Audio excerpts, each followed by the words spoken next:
Varicose വെയിനുള്ള ഒരാളുടെ കാലിൻ്റെ സ്വാഭാവികമായിട്ടുള്ള ആകൃതി ഒരു കമഴ്ത്തി വെച്ച കുപ്പി പോലെ ആകുന്നത് നിങ്ങൾ ശ്രദ്ധിച്ചിട്ടുണ്ടോ? ഇതൊക്കെ സാധാരണയല്ലേ എന്ന് പറഞ്ഞ് വിട്ടുകളയാൻ വരട്ടെ. അതായത് ഇതൊരു വലിയ സൂചനയാണ് നിങ്ങളുടെ സിരകൾ അപകടത്തിലാണ് എന്നുള്ളതിൻ്റെ. അതായത് നമ്മുടെ കാലിൽ നിന്ന് ഹൃദയത്തിലേക്കുള്ള രക്തയോട്ടം തടസ്സപ്പെട്ട് അത് കാലിലെ സിരകളിൽ തന്നെ കെട്ടിക്കിടക്കുന്ന വീനസ് ഇൻസഫിഷ്യൻസി എന്ന് പറയുന്ന ഒരു പ്രതിഭാസത്തോടെയാണ് ഇതിൻ്റെയൊക്കെ തുടക്കം.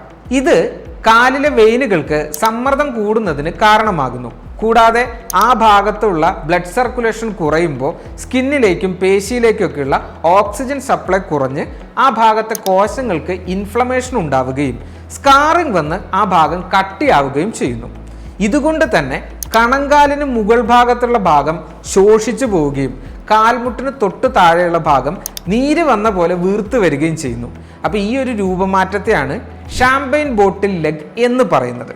ചർമ്മത്തിന് ഇത്രയും കട്ടിയാകുന്നത് കൊണ്ട് തന്നെ രക്തയോട്ടം വീണ്ടും കുറയുകയും കാലിൻ്റെ ചലനശേഷി കുറേശ്ശെ കുറഞ്ഞു വരുന്നതിന് കാരണമാവുകയും ചെയ്യുന്നു.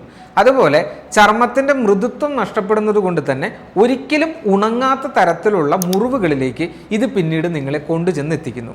അപ്പോൾ ഇത്തരത്തിലുള്ള കോംപ്ലിക്കേഷൻസിലേക്ക് വെരിക്കോസ് വെയിൻ നിങ്ങളെ കൊണ്ടുചെന്ന് എത്തിക്കുന്നതിന് മുൻപ് അതിന് വളരെ ഫലപ്രദമായ ചികിത്സകൾ കൊടുക്കേണ്ടത് വളരെ അത്യാവശ്യമാണ്.